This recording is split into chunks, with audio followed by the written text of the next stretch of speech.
recording. All right. Oh, Jack, you know what? Before we do that, probably should get you in good favor, shouldn't I? You want to call in? Yeah, probably.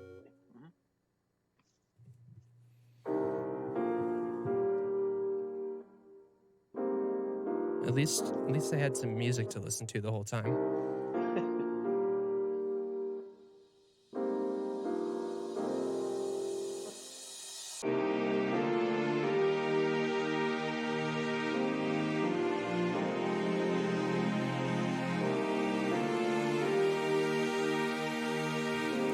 Okay.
What up, everybody? It is Thursday, February 8th. Nope, sorry, it's not Thursday, it's Tuesday. I lied. I already screwed that up.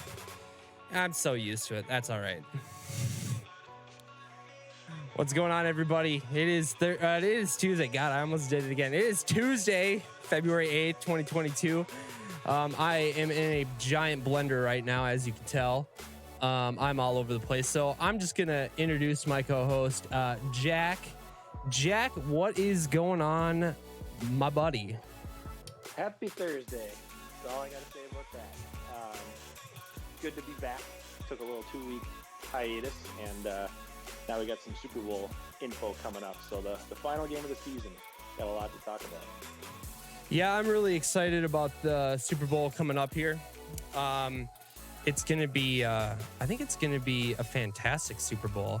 I don't know what everybody else thinks about it. We haven't heard that much discussion about it in our Discord, but I'm very excited. How are you excited for the big game to come on up?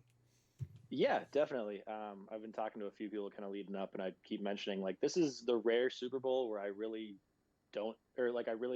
like both teams. Like, I really wouldn't be unhappy about either team winning. I feel like every year we've all got our favorites and our certain teams. So you're usually either diehard cheering for one, or you're just like, oh God, please, anybody but them. So as long as it ends up being an exciting game and not, like a 10-7 kind of situation, I think I'm gonna enjoy it no matter what, because there's a lot of players and a lot of things to like here. I totally agree. Do you have a team that you're rooting for, or are you just happy that it's gonna be football time? Yeah, I'm torn because there's reasons for both. I think me personally, we can get into it, like a couple of the reasons why in a little bit, but I'll start it off just probably by saying the Rams, and some of the reasons will come out as we go. But interesting, very, very interesting. I am definitely going to be cheering for the Bengals, but I mean, I'm okay with either team, to be honest with you. So, and we can talk more about that here in just a little bit. A couple things that I want to get into real quick. A few announcements here real quick. First off, as you can tell, we are still on Twitch. So if you guys would like to help support the program, please create yourselves a Twitch account if you don't already have one. And then just go on over to Panic Man Walters, or search Panic Man Walters on Twitch. Give him a follow. And then go over to search Jack W. Vickers 740. Is that right? 740? Yeah, correct. Okay. Yeah. And then I want you to give him a follow as well. We are trying to make a run at affiliate here. And so all of your support is greatly appreciated. Speaking of support, we would like to thank all of our donors who have donated to this program. If you are looking to donate to us, you can go to www.streamlabs.com/thevictoriouspod. I would also like to thank Levi Oki. He is responsible for all this beautiful artwork that you see. If you'd like to see more of his artwork, you can find him on Instagram at Levi Oki Illustration. That's Levi Oki Illustration. Jack, I see you put something here into the announcements, and I'll let you take care of that in just a second. Yeah. One last thing that I wanted to go over real quick is we had some, I don't know about complaining, but people seem to be confused about when this show is starting. So from now on, when you see our flyers on social media or in the Discord, the time that is represented on the flyer will always be the podcast start time. I'm just making the executive decision right now. Pre-pod is always going to start roughly 15 minutes before that. Sometimes less, sometimes more. It all depends on when I can get to my computer. With that being said, if you do have the Twitch app on your phone and you get notifications from my channel, you will always see the podcast start time in the little notification. So I'm hoping that with anybody who is now not confused about when the pod starts, and there'll be less whining, moaning, and groaning about 15 minutes of listening to music. Well, I'm confused easily. So just to make sure, we are talking that we're going to start chit-chatting and leaving chances for like fans to come in and talk to us prior, but whatever time we have posted, that is when we're hitting the ground running with intros and talking football. That is absolutely 100% correct. So that's me being the voice of public opinion, the pretending not to understand. Just for anyone out there who is too embarrassed to ask the question. Yes. Anytime you see a time posted about a podcast or anything like that from our stream, it's always, that time will always be the "Hi, I'm Walters. I'm usually screwing up the day," or "I have myself muted" intro. So there is all of that.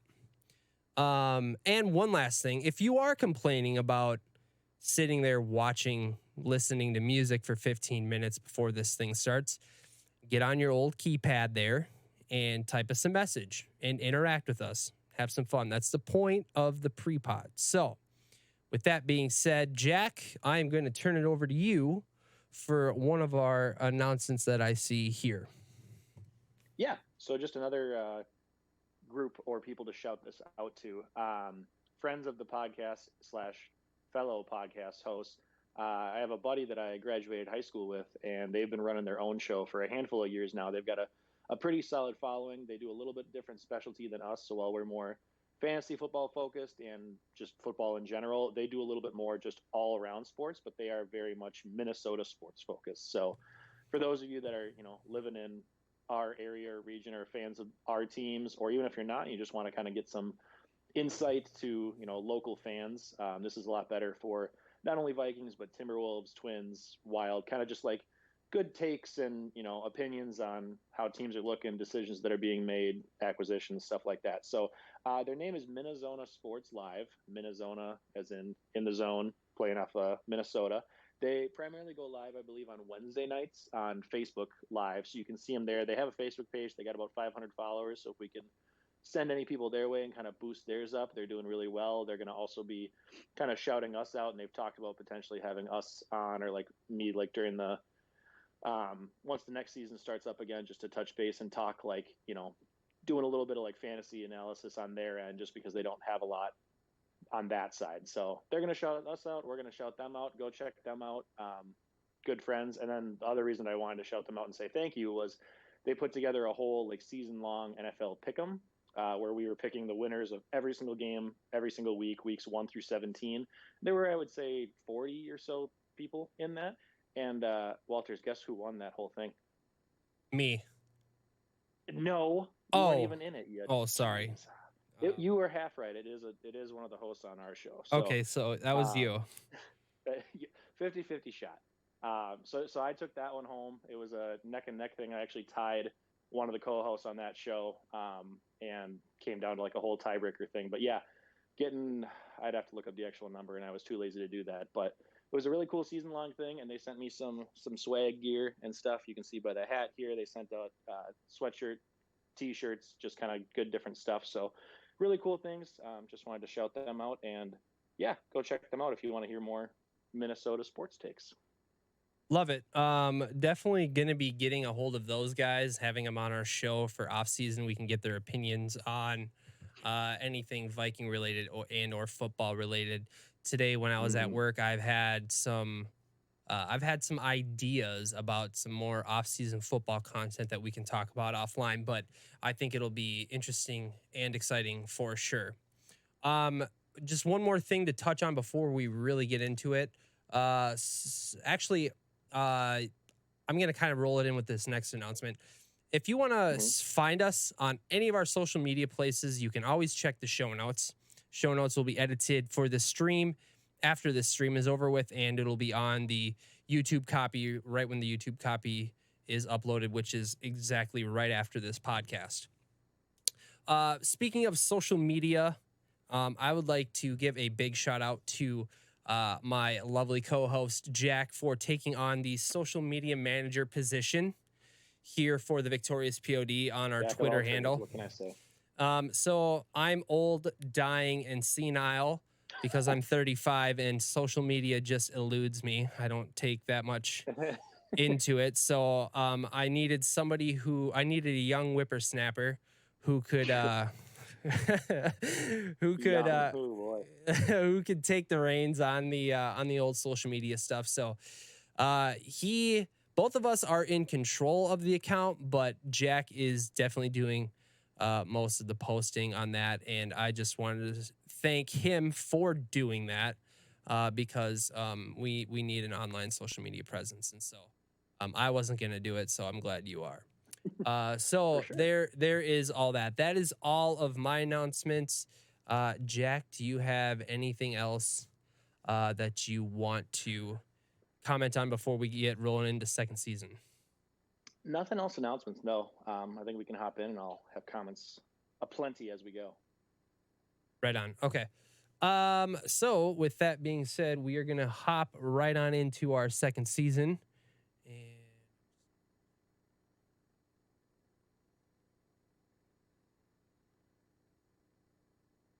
Okay. We're going to switch on over. Okay. First off here, we have this is our quarterback and running back group. As you can see, all of the quarterbacks have been eliminated. Patrick Mahomes is the only player to play in the conference championship 2 weekends ago. Yeah, 2 weekends ago, because last weekend was the Pro Bowl. Shout out to the Pro Bowl. Patrick Mahomes getting 22.9 points. So Garlic, Ben, and Al capitalized on them points. And then the two running backs that were available that were still playing last weekend were Elijah Mitchell and Joe Mixon. Elijah Mitchell was eliminated, and Joe Mixon is now moving on. Joe Mixon having a decent day of 13 points, and Elijah Mitchell having 6.5. I think that's what it is. So anything to comment on any of these two player groups before we hit the next one?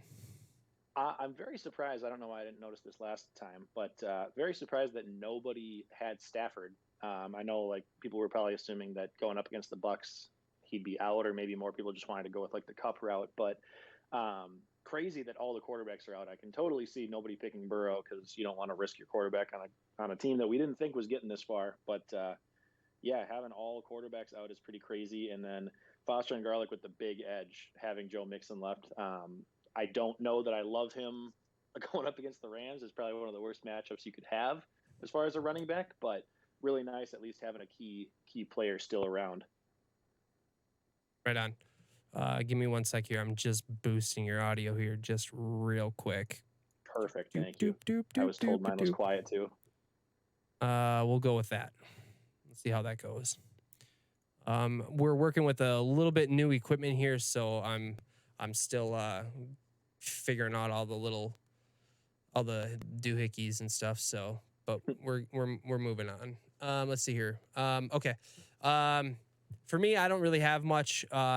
Like I said before, it was nice for Garlic, Ben, and Al to both have Patrick Mahomes, or to all of them to have Patrick Mahomes. Unfortunately, he is not going to the Super Bowl, and he did not have a crazy 40-point week, or a, what was it, 38-point week like he had in the first two rounds of the playoffs. But so unfortunately, he didn't capitalize. They didn't capitalize as much as they should have on him, and it just now evened the playing field for the rest of us. Joe Mixon, excited to see Joe Mixon, what he can do in the Super Bowl.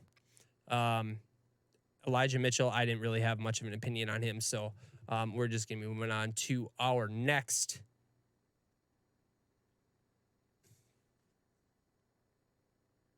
Yep, our next one here, we have our wide receivers. We had a fair amount of wide receivers going for last week. We had Cooper Kupp, we had Jamar Chase, Deebo Samuel, and I think that's it. Just those three were in play last week. Yes, they were. Cooper Kupp, again, having just a monster game. Everybody having him on his team, just capitalizing. He's just been ungodly in the playoffs this year and all season long.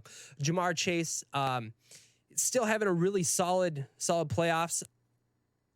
You know, it's hard to sit in the shadow of Cooper Kupp, but for Jamar Chase as a rookie, still putting up the numbers that he is, it's really great.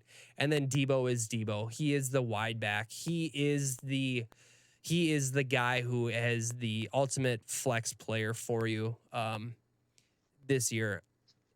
Jack, do you have anything to say on wide receivers before we touch on tight ends real quick?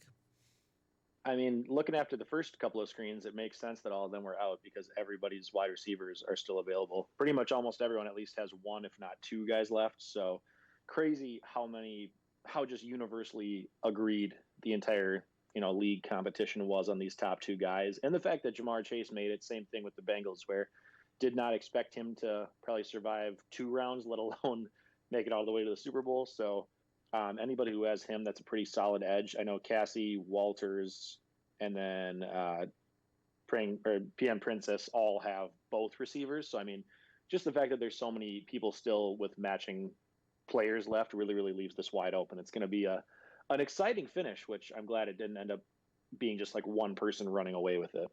Well, what you said is only half true, and we'll get to it in just a second. But we're going to touch on tight ends here real quick. The only tight end that really needs to be talked about is Travis Kelce. He was absolutely a monster again, as expected. Unfortunately, he's not going to the Super Bowl this year. But yeah, 20.5 points in the conference championship. George Kittle also playing in the conference championship, scoring, I think it's 9.7 points. So not it pales in comparison to Travis Kelce. Like, again, if you're stuck in the shadow of Travis Kelce, everything that you do is just going to seem irrelevant. But I mean, George Kittle still had a decent performance. Any comments or thoughts on any of that? Yeah, I mean, I think obviously I would have expected Kelce to make it, so that could have been a really, really big edge, especially with tight end being so top heavy, like you said. I think most people played it right, though. I mean, it ended up where like you'd rather have your tight ends being out in this type of playoff or competition. So really just kind of evens the playing field at this point. I mean, quarterbacks and tight ends are now out, doesn't matter. So it's really just going to come down to the receivers. Yeah, absolutely. All right. I don't think I have anything else to comment on here, so let's get into our last slide here. I'm sorry, not our last one. This here I just added in just for just so that people can see that there were kickers and defenses scoring points, but not since the divisional round. Not much to say here. So moving on to the last last one, which Jack, you were talking about this last week is just going to have a wide open competition. And unfortunately, you could not be more wrong because everybody seems to have the same two wide receivers left. So Cassie and myself, we have Cooper Kupp and Jamar Chase left playing in the Super Bowl. I am ahead of Cassie, so unfortunately, Cassie will not be the winner at all in this. The only person who has a shot at taking me down this week is Foster. Foster and I are separated by right around 9 points, somewhere 11? right around there. 11? I can't do math. Yeah, 11 and a half. 11 and a half. I can't do math. All right. Math is not my strong suit. That's what I'm here for. Math yeah, specialist. Perfect. So, Foster, I believe Foster had. He's got Mixon and then Cooper Kupp, I believe. Is it Cooper Kupp? Okay. Yeah. So I'm hoping. Both cancel out. Yeah. So I'm hoping. Basically. Yeah, I'm hoping that Joe Mixon has a terrible game, and he is hoping that Jamar Chase has a terrible game. So I think if I had to give the edge between the two, even if you guys were tied, I would go with you because I think Mixon probably will.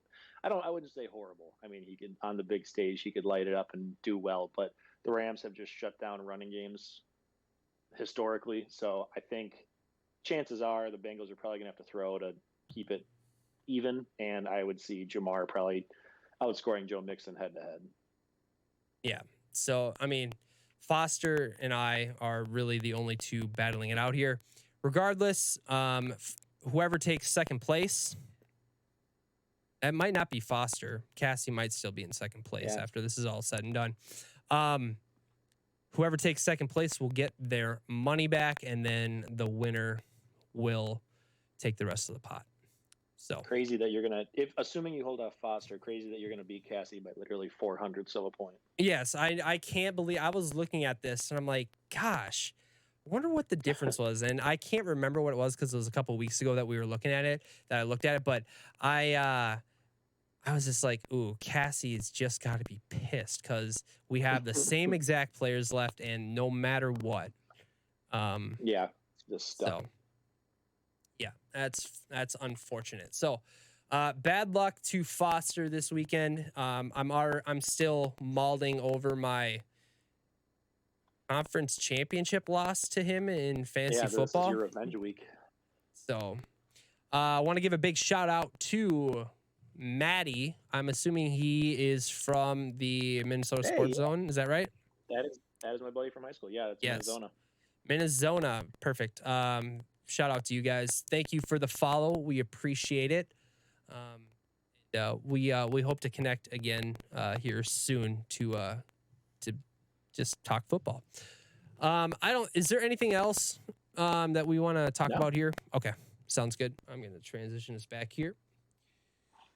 Perfect. All right, Jack, we had some things go on in the NFL over the last few weeks. Do we want to talk before we get into the championship reactions or anything? Is there anything like newsworthy that you want to touch on before we get into it? The news parts before. Do you have them? I didn't even look that far. I got a couple. I see that. Okay. Yeah, yes. Go with it. Yeah, I want to talk some news. Your boy, Tom Brady, apparently no longer can play football. He's all butthurt. Let's be clear. He can play football. He's just choosing not to. He just felt bad for the rest of the competition. Okay. So he wants to give some other people a chance to win. So he's just taking a little time off here. Sure. I gotcha. Taking some time off, sure. What if he retires for like 2 years, comes back, and then goes back and wins another Super Bowl? Is that just like sticking a middle finger to everybody who watches the NFL or plays in the NFL? Or I mean, more than he already has to the rest of the league. Yes. I'd be surprised because it's already crazy that somebody who's a 44-year-old man is dominating the rest of the league like this pretty consistently. But He was asked a question where they were like, would you ever rule out a chance to return? He was like, never say never. Like, the fact that he left it open was just like, oh my God, it would be crazy if it came back. If he did come back, I very strongly believe it wouldn't be to the Bucks. I think their salary cap situation is rough, and they're going to be losing a lot of guys in this offseason. So I think they're going to slide towards the bottom of the division very, very quickly. But he could do the exact same kind of thing as when he left the Patriots, where like, next year or, even in training camp, maybe a quarterback gets hurt and he's like, this is a really good team. I'm going to go like cherry pick and just, go play because I can. But will he? I don't know. I honestly didn't believe that it was really legitimate. Like, I know he kind of mentioned it after the playoff loss, and it was really the first time that he'd talked about it all season, since in the past he'd mentioned, I want to play till I'm 45. And then last year when they asked him, he was like, I bet I could play till I was 50. And like, I truly thought we had like 2 to 3 more years left. And for it to come so suddenly, I was very, very bummed.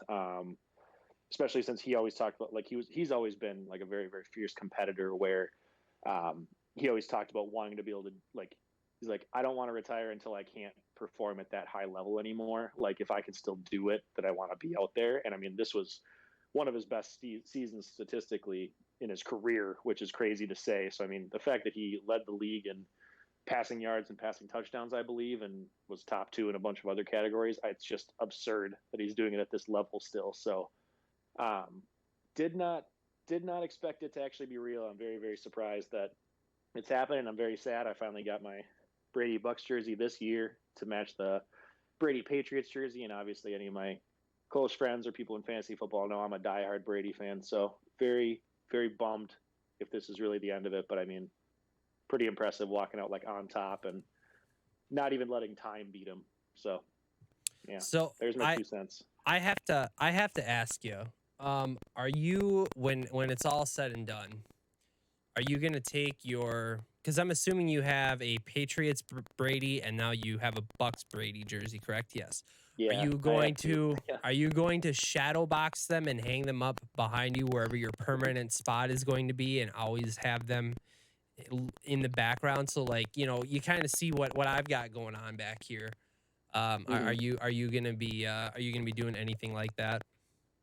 Probably not these, just because I actually enjoy wearing the jerseys. I don't, go and roughhouse them or play actual football and rip them and get them dirty, but I do like wearing them. So, I mean, just having kind of like a throwback jersey or like a, jersey of your favorite player of all time, it's fun to wear for fantasy drafts or football occasions and stuff. But yeah, I would like to get something back on this wall. We're in the process, which I can show you off screen at some point, of getting some different like football and sports memorabilia stuff hung up in the old man cave. And I do have a couple of Brady things I've got. Well, I won't move my camera because it's not fun for the viewers when that happens, but I do have an autographed Brady football in a case up on top of this shelf here. So, I mean, I've got some stuff that I could display, but it probably won't be the jerseys themselves. So are you in your permanent spot now? I know over the last handful of episodes, we've seen all sorts of different parts of your house. Yeah, I think as of now, so we're in the process of finishing up our basement down here, kind of an ongoing project, and eventually we want to get like an office area set up, which actually, has a desk, has like its own area, workstation, stuff like that. So when that room gets finished, I'll probably be in there again. But I think for now, yeah, I'm just going to be chilling on my couch, kind of in my lower level living room where I game and stuff like that. So this is a little bit more, not that you can see a lot, but a little more aesthetically pleasing than my unfinished basement and water heater behind me. So this will be the new spot. Right on, for sure. All right, moving on. I see our next news topic that we have here is the Vikings have hired a new GM and a new head coach. Was it the day we streamed last that was the day we hired our new GM? Yeah, the GM was like just announced, was our last streaming, so like 2 weeks ago. Yeah, so Kwesi Adofo-Mensah is the Vikings GM. That's pretty well said. Thank you. I've been practicing over and over and over again because I know it's going to be coming up on this program. What up, Face Esquire? Welcome to the program. Appreciate you here, brother. So Kwesi, apparently from what I've heard, is a guy who loves analytics. but he doesn't refer to them as analytics. But I don't get that. I don't know. Whatever. It doesn't matter. He's an analytics guy who apparently was a Wolf of Wall Street type guy before he got into the NFL. Was very, very successful in the Wall Street career, I guess. I don't know what you call it, but whatever. And I guess the buzzword around him, you may have heard this if you listen to K-Fan. I think you do. Collaboration. Have you heard this word used in association with? I have not. No. Raj. Okay. Face, is it just my audio or is it Jack's audio as well that's choppy?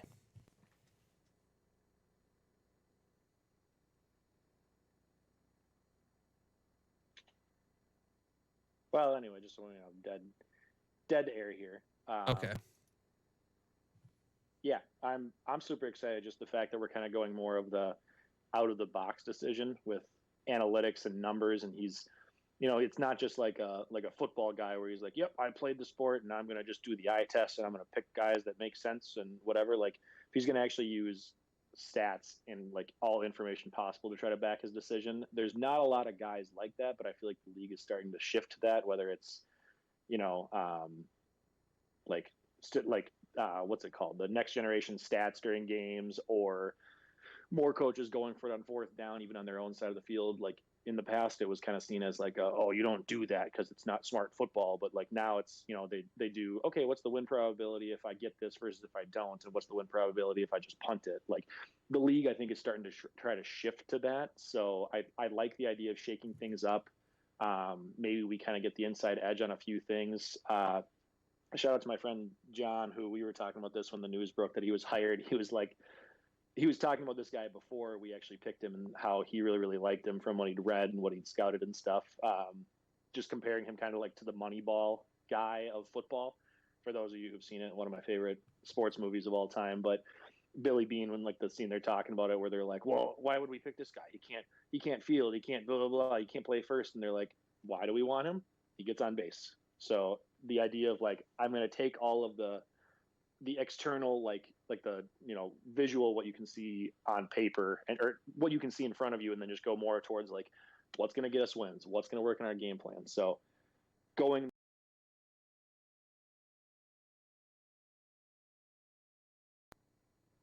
Right. Yeah, I hear you.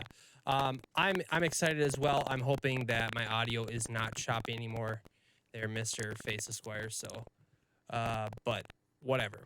Anyways, yeah, I'm excited. I'm excited to see. I was trying to look through some settings real quick, so I wasn't sure if you mentioned anything about the head coach, or were you just talking about Kwesi? I had not yet. I can jump into it unless you have any thoughts. So don't know much about him except for he's the offensive coordinator supposedly for the Los Angeles Rams. Everybody is assuming that is what it is. I guess he gave off like some sort of cryptic message in a press conference this past week when he was talking to the media, saying that he's got a real nice warm jacket. So I'm assuming that's a tip of the cap to us here in Minnesota, saying, look out, I'm coming to Minnesota. So any thoughts on him at all? Yeah, and also I saw, like, over the Pro Bowl weekend, Justin Jefferson was tweeting, and I think answered in an interview that he was really excited about O'Connell. Like, it was already a foregone conclusion that he was there, and he said that he was really excited because this is the first head coach with an offensive background that he's going to have in his career. So players are saying it, probably a pretty good chance that they know, but NFL rules prevent from being able to like confirm or lock them up when the current teams are still in the playoffs. So totally understandable. In his interviews, he was getting asked a ton of different things, like all Vikings when he was doing Super Bowl week pressers. And to his credit, he came out and he was like, hey guys, like, really appreciate it. Like, I'm excited for whatever may or may not come in the future and chances. And I get other people are excited for the potential if I do end up coming there. But right now, I just want to only talk about the Rams. Like, I just would appreciate it if you could just ask me Rams related questions, because this is a really big, he's something along the lines of, it's a really big week for his team and he doesn't want to take anything away from the guys who've earned it. So, I mean, obviously he knew he was going to get asked questions, but I think saying the right things and seeming like a classy guy, like your focus is on this. I mean, I think that's a big part of it too. Is, I mean, it would be cool to see hypothetically the guy that we're bringing in as our head coach get the win, get the Super Bowl while he's there. That would bring some kind of like winning formula to us, hopefully, and some insight on big games. So got a good vibe from him in press conferences. I think of all the guys that we were looking into, I had been saying all along, I said this on our episode last 2 weeks ago, that I just wanted more of an offensive background coach. And we were interviewing from the start a lot of defensive coordinators, and we even had like 2 of our finalists were defensive coordinators. So I was a little worried of not falling back into the same pattern. And then I know a lot of people were all excited about Harbaugh, potentially when we were looking into him. I'm fine that we did not get him. I think it would have been like an exciting, splashy thing. But I mean, he's older. Is he going to stay long? He did turn the San Francisco 49ers around when he first got there and had a really good winning record for a handful of years. But it was very, very like ground and pound and defensive focused. The concerns are, like, a lot of us have complained about the offense lately not being able to evolve and not capitalizing on having a top 3 or 4 receiver in the league and a quarterback who can get it done. We're only, we would only ever stick to run on first, run on second, and then try to win with defense. So I would be afraid that it would just have been a Zimmer 2.0, where this move seems like we're going in a totally different direction. I think it pairs better with our young GM. I believe the GM's 40 and the coach is 36. I mean, if it doesn't work out, it doesn't work out. But if it does, we've got pieces in place that like they could run the team for a long time. So I think that's exciting. I know some people have mentioned too of like, oh, well, like McVay is the head coach down there and he's the one that calls the offensive plays. So like this doesn't really mean a lot with the coordinator. And it's like, that may be true, but handful of other coaches that have left McVay obviously weren't the play callers either. Like Matt LaFleur was there. Zach Taylor, who's coaching the Bengals in the Super Bowl right now, was there. It's like other coaches from McVay have come from his program and had a lot of success. So I don't dock O'Connell for that. I think I give it more credit because McVay clearly saw something in him, and I think he's one of the top coaches in the entire league right now. So very, very good sign in my opinion. The Rams offense as a whole has run a lot more like spread offense and 11 personnel, meaning just 1 running back and 1 tight end and 3 receivers. So no fullback, no 2 tight end sets, none of that stuff. It's geared more towards the run that the Vikings have historically done the last few years. So I think this could be a total revamp of the offense and be a lot more like gunslinging, like moving the ball downfield. And really, I mean, we've talked a ton about Kirk this whole season really, but if we get a chance to open up the playbook and see what we can do, I think that will be very good as far as a make or break for Kirk. Like if you can't do it with that type of offense, then it'll be clear to move on from him. But I think that would set him up a lot better than the Zimmer offense of late has done.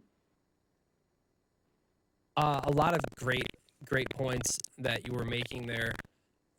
My question is, how long O'Connell's only been an OC for years? He came on with McVay, right? I believe so. I believe he was a handful of years ago. I can try to vet that while you're talking. So the only thing, and this is true of any head coach, but like Mike Zimmer, when we got Mike Zimmer, how long was Mike Zimmer a defensive coordinator for? He was a defensive coordinator for a long time. So, he's been able to go season in and season out and just gain experience and all. I'm not saying that O'Connell hasn't had any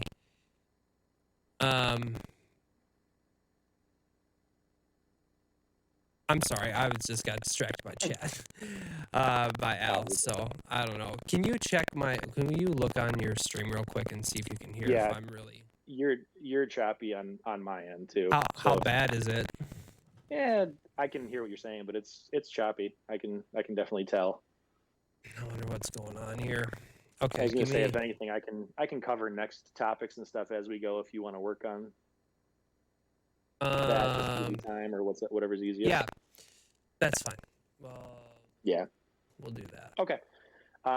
Yeah, I guess that going off of that, just hop in or cut me off whenever you're good. Otherwise, I'll kind of just keep moving through stuff. But yeah, I'm excited. I'm very optimistic. Maddie C down in the chat here made a good point too. Like with the reports coming out post Zimmer firing I know like Eric Hendricks had some comments to say and everything about a culture of fear and like not, conducive to the younger players and like more blaming and pissed off all the time.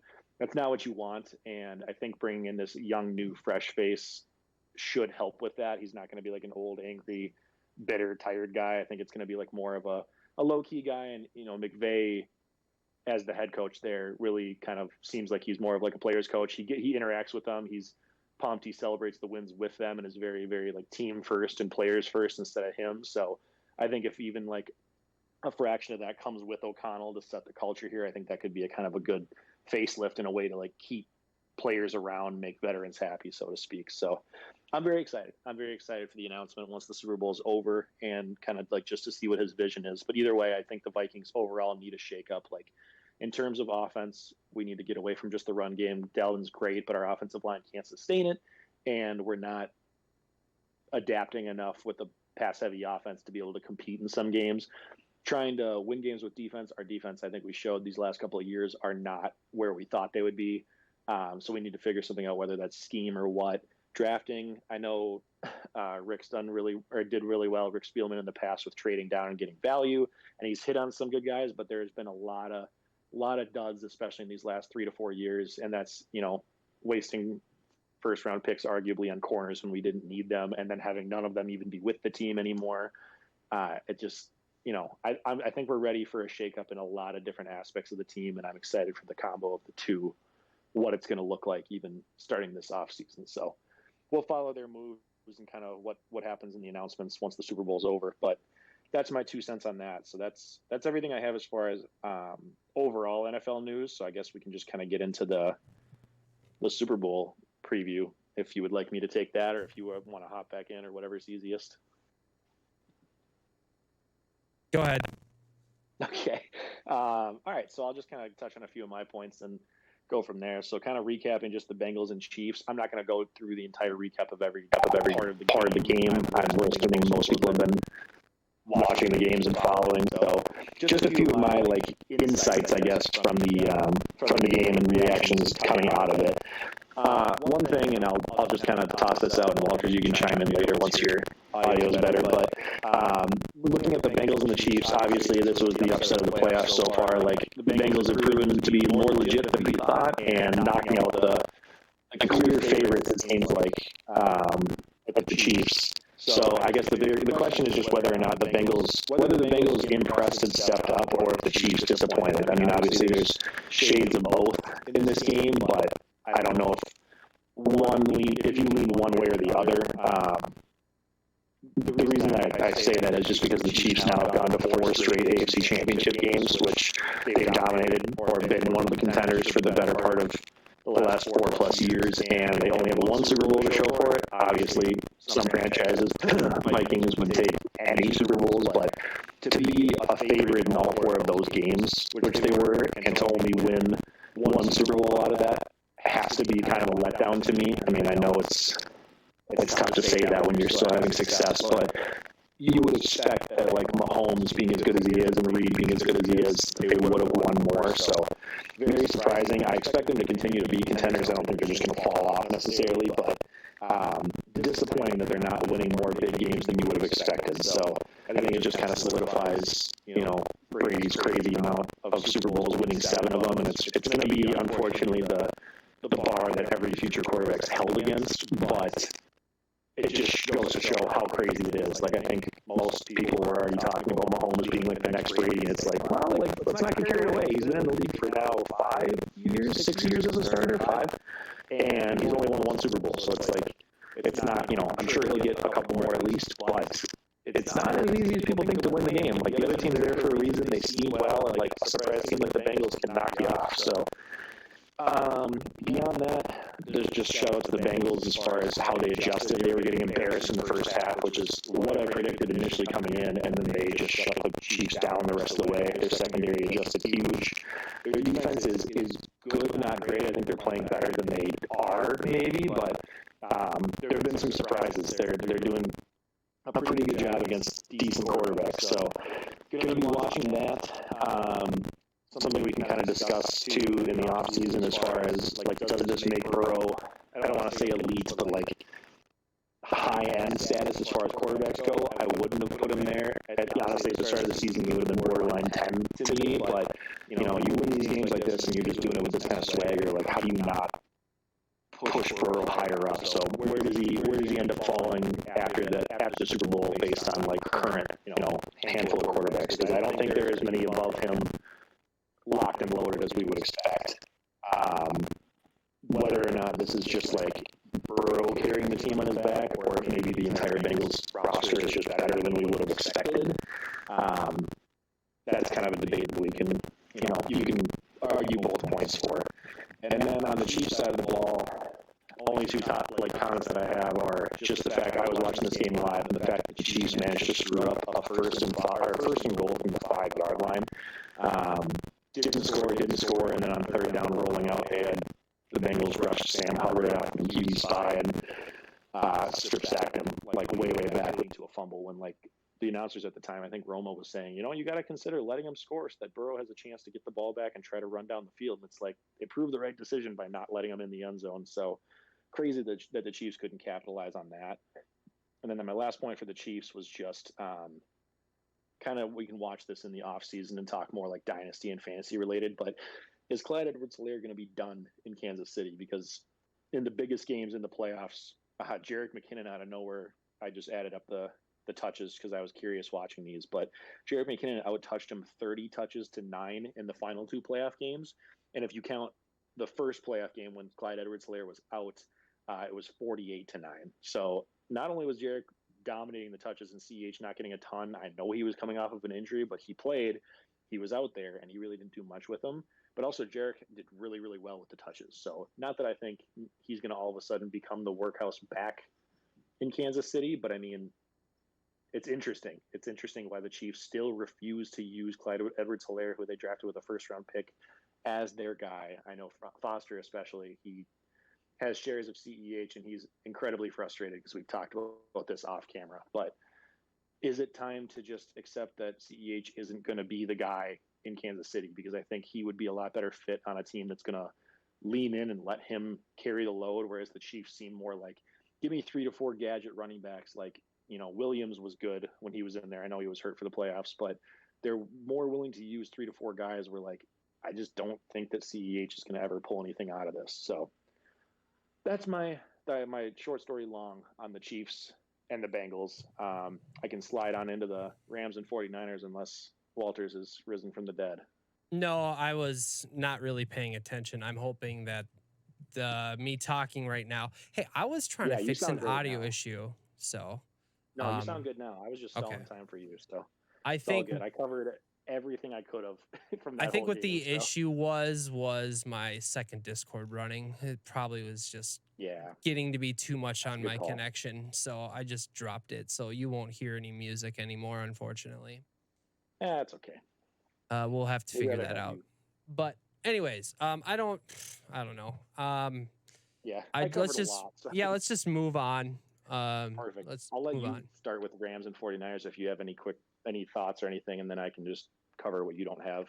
So pretty much just wanted to say happy for Matt Stafford. I'm excited to see Cooper Kupp and see what he's going to be able to do. I really don't care all too much if Stafford wins a Super Bowl or not. It's already been proven to me that Matt Stafford is as good as what his stats say. People want to know if he's going to be Hall of Fame potential. I think he is Hall of Fame potential. I do believe, though, that if he does not win a Super Bowl, it might keep him out. It's hard to say, though. Would you put him in if they don't win this game? No. Ooh, spicy. I don't think so. Because I think the playoffs have a lot to do with it. Numbers are a thing. Like Kirk Cousins puts up a ton of stats in the regular season. But if Kirk Cousins doesn't do anything in the postseason, does it really matter? So Yeah, that part I get, and I think that's more of an argument from like a fan base perspective. I definitely think Stafford's numbers vastly outshadow Cousins. I think Stafford's been much better in his career, even though Cousins is very good taking care of the ball and like statistically wise, but I think Stafford just passing numbers alone, like he was leading the league in passing yards almost every year with Detroit when he played full. I mean, he put up massive touchdowns, obviously, with Calvin Johnson, but even after he retired and with no name receivers, he was doing it. First half of the season this year, I would say he was in the running for MVP voting until kind of a tougher stretch. But I don't know that I would. I mean, obviously, I don't think most sane football fans out there would be debate this. If they win the Super Bowl, I would assume he is. But I personally would say he's locked in already. Beyond that, I think he's already top 10 in a handful of all-time passing yards, passing categories, passing yards, passing touchdowns, stuff like that. So I can kind of pull more stats for next time post Super Bowl, and we can discuss it further. But I think just like his consistency over his career and length. I mean, he missed a handful of games the last season or two in Detroit, but beyond that, he was playing almost every week.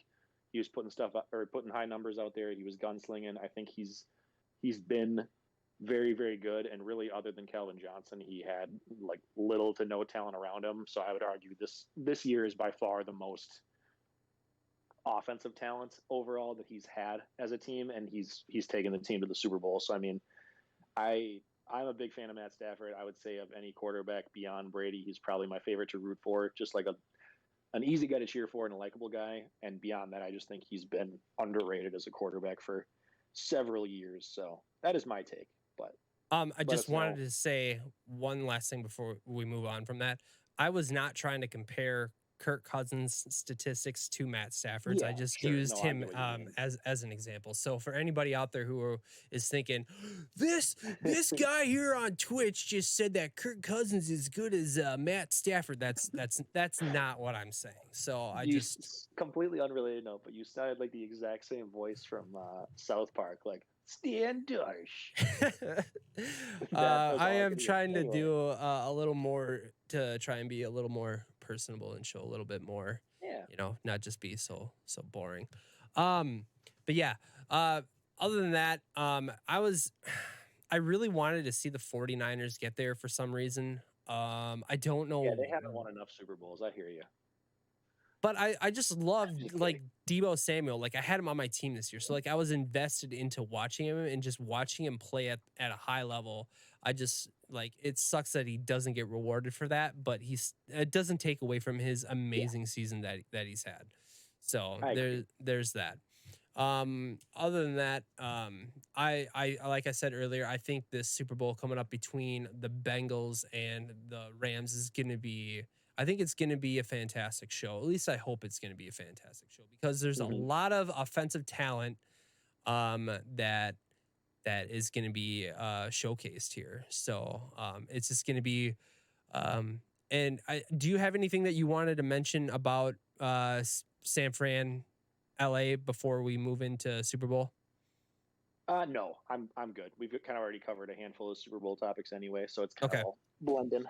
So my hot take here is that no matter what, I think the Bengals can win. They've been underdogs throughout this whole thing. So if not from a betting perspective, like, yeah, you have to pay attention to the line. But if you're just talking about just straight up like who's going to win, and if you use a point spread to kind of determine how heavy of a favorite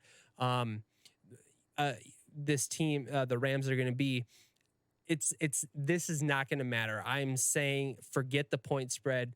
I really do believe that the Bengals can win this game. Joe Burrow has shown that he's got some moxie in him. He's not going to let this big stage frighten him. I mean, he went up against, which in my opinion, I may have used this term or this this comparison last episode. I almost looked at the Bengals versus the Chiefs as kind of like a David versus Goliath, and the Bengals obviously being David in that comparison. So I feel like Joe Burrow is rolling into the Super Bowl with no fear. It's going to have his confidence level is going to be at an all-time high. The stage is not going to be too bright. It's not going to be too big of a moment for Joe Burrow. I really do think that this team is going to be very competitive, and even I'm thinking that they can win. Any thoughts on that? Yeah, I definitely think they can win. I mean, if you knock the Chiefs out, I would have argued before the playoffs started that the Chiefs were a bigger threat than the Rams. I just think that the Rams' offensive line is better. Like Burrow's already set the record for being sacked the most times of a quarterback in the playoffs. I think their defensive line, the Rams, is far superior. Like that's probably their strength of their defense. And I think Jalen Ramsey versus Jamar Chase is going to be very, very interesting to watch because Ramsey shuts down most receivers. I think Chase will probably end up having like a deep shot, like a big play or two, but I could see Ramsey totally canceling him out where T. Higgins has to kind of step up. So watch for him to kind of outperform Jamar in this matchup. I don't think Joe Mixon's going to be doing a lot, so I think they're going to have to get him involved in the receiving game or use Samaje Perine more. But like I said, I do think Joe Burrow is going to have to throw to keep up. I think if they're going to win, they're going to have to do it by the passing attack and having Jamar beat Ramsey or having Higgins and Boyd step up. On the Rams side of the ball, I really think they can. Real quick. Yeah. Sorry, I just wanted to say that I don't think it's too big of an ask for T. Higgins to be able to step up. Like we've seen it in this season that he has the potential to if Jamar Chase is being smothered like smothered, he can definitely do what he needs to do to get out and get open. So I too can see T. Higgins having a huge game, and I totally 100% agree with you that Joe Burrow is gonna have to use his arm to keep them in the game this coming Sunday. All right, go ahead and continue on with your points about the Rams. Yeah, I think the defense is going to be a big factor. I think this could end up being more of like a defensive game than people realize, with both of them being high profile offenses coming in. I don't expect them to blow the roof off where it's going to end up being like a 34-31 kind of game. Like I could easily see like a 23-20 or a 24-17 type of thing, like both sub 25. I do think, like, if I'm making like stat guesses, kind of like knee jerk reactions, I do think Burrow's going to outthrow Stafford, like yardage wise and everything, mainly just because I think the Rams are going to be able to control the game a little bit more on the ground. I expect both Cam Akers and Sony Michel to kind of equally split the work and probably combined end up with like 120 plus yards. I think I can see either or both of them passing 60 just with the way the Rams use them. I think the Rams receivers are going to have an easier time against the Bengals than the Bengals are against the Rams defense.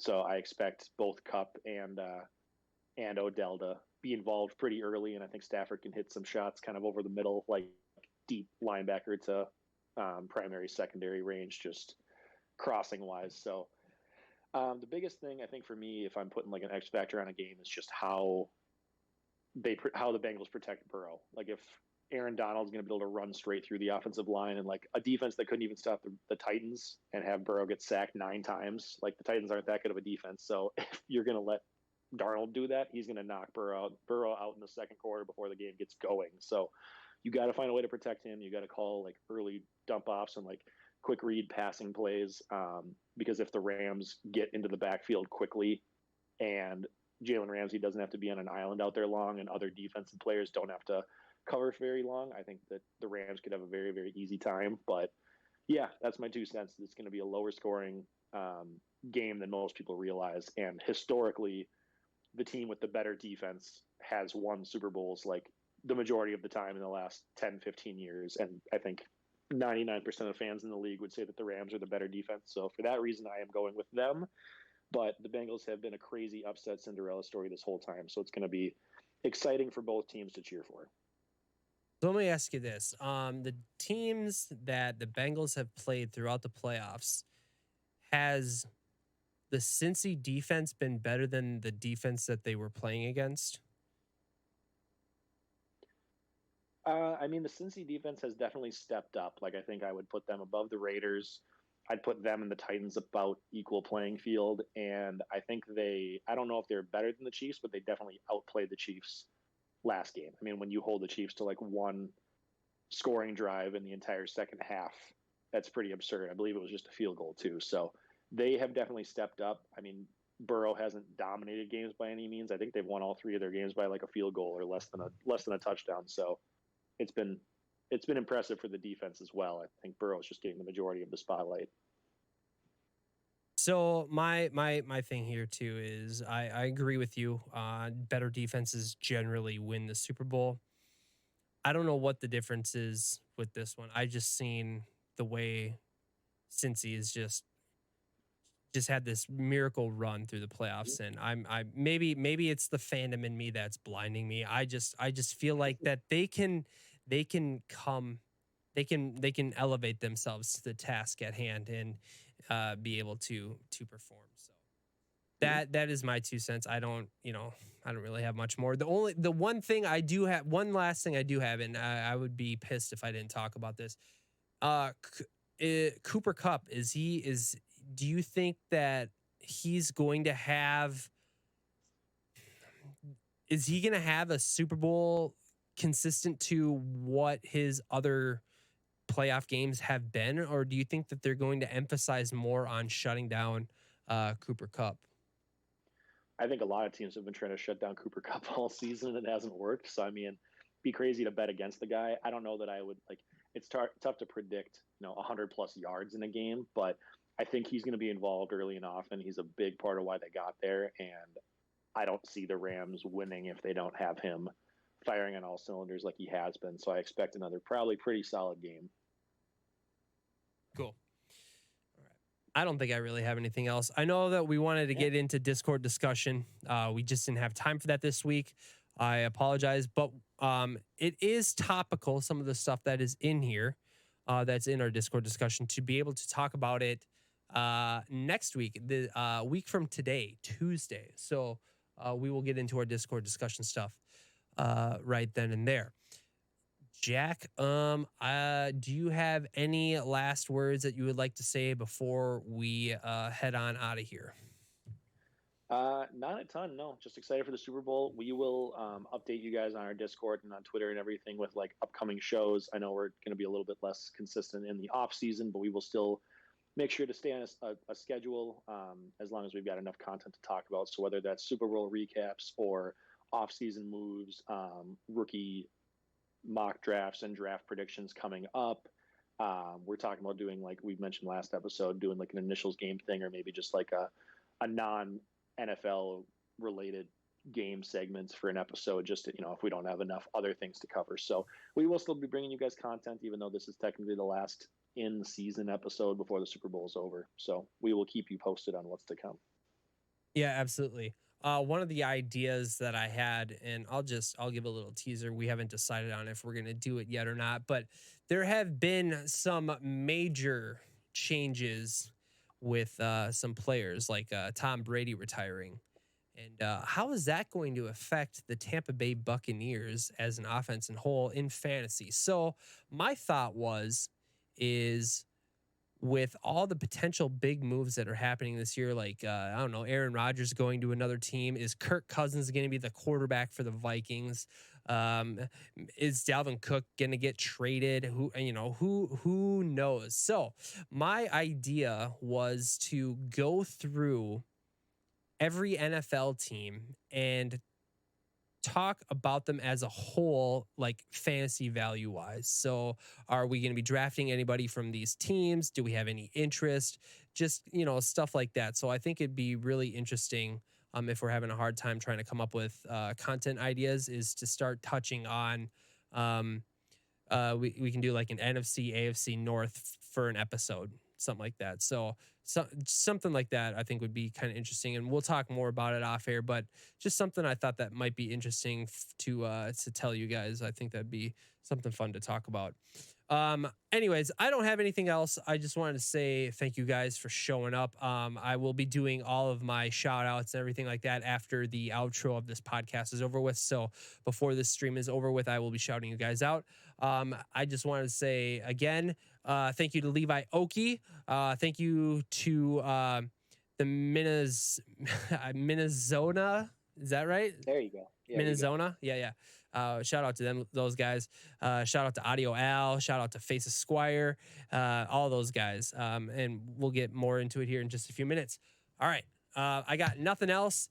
Jack, I hope you have a fantastic evening, and we will see you again here next week. Sounds good. All right. Deuces. Bye.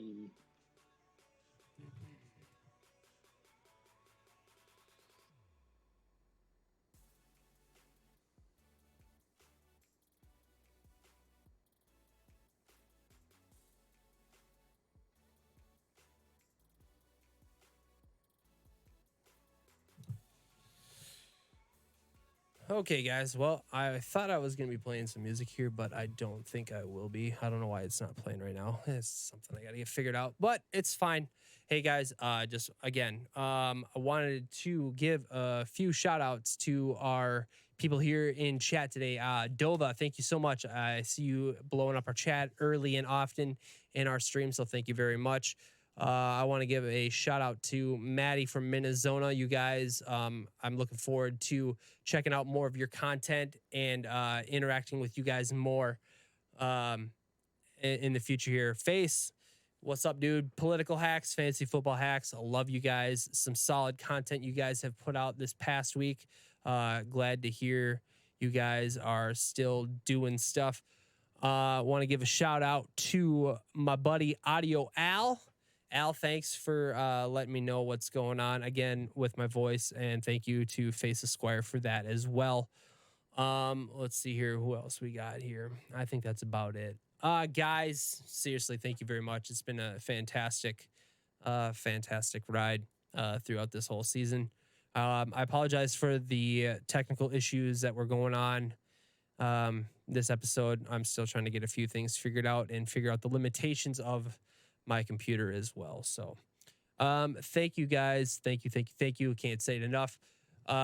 Be sure to give us a follow on all of our social media pages here on Twitch. We're trying to get affiliate on Twitch, so absolutely whatever you can do to share and just get we're trying to get our name out there. So all right, you guys, we are going to be taking off. You guys have a wonderful Super Bowl weekend. Stay safe. Go Joe Burrow. I guess go Matt Stafford if you're a Matt Stafford guy. Sure, whatever, doesn't matter. I think it's gonna be a fun game to watch, and I hope you guys enjoy it as well. We will catch you guys later. Deuces.